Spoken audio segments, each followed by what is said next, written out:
Welcome to The Explainer. Today, we're diving into one of America's oldest, deepest, and frankly, most complicated alliances, its relationship with the Philippines.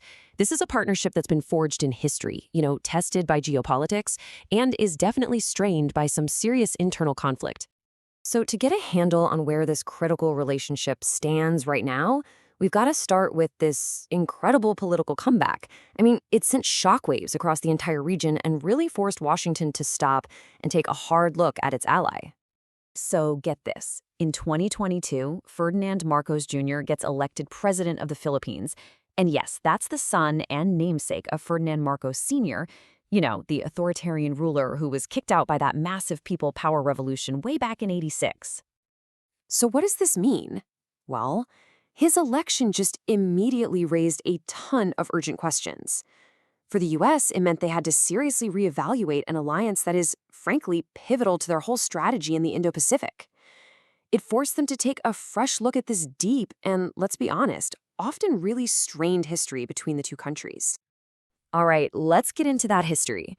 Because to really get what's at stake today, you have to understand just how deep this partnership goes. It's not just about modern strategy. We're talking about decades of shared history here.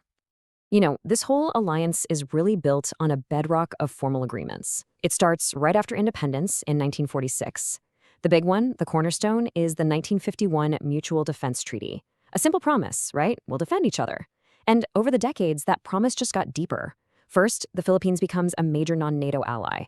And then, more recently, in 2014, we get the EDCA agreement, which basically allows U.S. forces to have a rotational presence there. But it's not just about treaties and politics. Check this out. Behind all that, the human element is huge. Despite all the political ups and downs, support for the U.S. among Filipinos is, well, it's incredibly high. A survey in 2022 found that a staggering 89% of Filipinos have a great deal or fair amount of trust in the United States. That's huge. And that trust?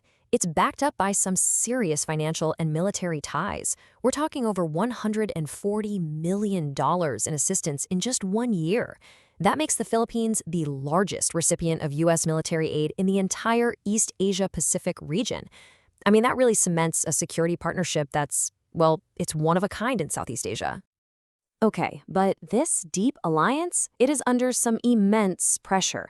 And the biggest threat from the outside is coming from an increasingly assertive neighbor, one that's turned the waters of the South China Sea into what could be a global flashpoint. So at the heart of all this tension is this long-running dispute between the Philippines and China. See, both countries are laying claim to islands and waters in the South China Sea. And why does that matter? Well, this area isn't just rich in resources. It's also a supercritical artery for global trade. So back in 2016, the Philippines actually won this landmark victory at an international court. The tribunal basically said that China's sweeping claims, what they call the 9-dash line, had zero legal basis. But China's response? It was swift, and it was absolute. They just rejected the whole thing, called it null and void, and have refused to recognize it ever since. And this is exactly why that 1951 treaty we mentioned earlier is so critical today. The U.S. has said over and over that its defense commitment extends to Philippine forces right there in the South China Sea. That statement right there puts the U.S. squarely in the middle of this really high-stakes game, and it just jacks up the strategic importance of this alliance to a global level. So you've got this alliance being tested from the outside, right? But at the same time, it's also facing some intense pressure from inside the Philippines. And we're talking specifically about human rights. See, under the former president, Rodrigo Duterte, the government launched this absolutely brutal war on drugs. Now, the official number of deaths from police operations is around 6,000. But human rights groups, they estimate the true number of these extrajudicial killings, a lot of them carried out by vigilantes, could be as high as 30,000. And you can imagine this created a massive public rift with the United States. And here's the crucial part. The U.S. didn't just talk. They took action. Washington actually suspended specific aid that was going to the Philippine National Police for their anti-drug efforts. And then Congress put even more restrictions on security assistance. So you end up with this really complex situation, right? On one hand, the U.S. is boosting the Philippine military against outside threats, but on the other, it's sanctioning its police force for what's happening at home. And that brings us right back to where we started. The new Marcos administration in Manila has basically inherited this incredibly complex mess. And now they have to perform this really delicate, really difficult balancing act.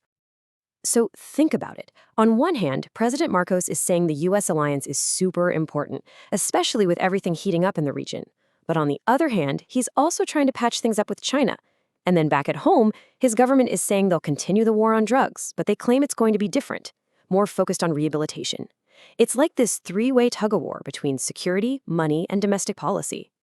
And that really brings us to the big question, the one that's going to define the future of this whole partnership. As Washington and Manila try to navigate the rising threat from China, they've got to constantly weigh this urgent need for strategic security against the fundamental importance of human rights and democratic values. And how they answer that question, well, that's not just going to shape their alliance, it's going to shape the future of the entire Indo-Pacific region.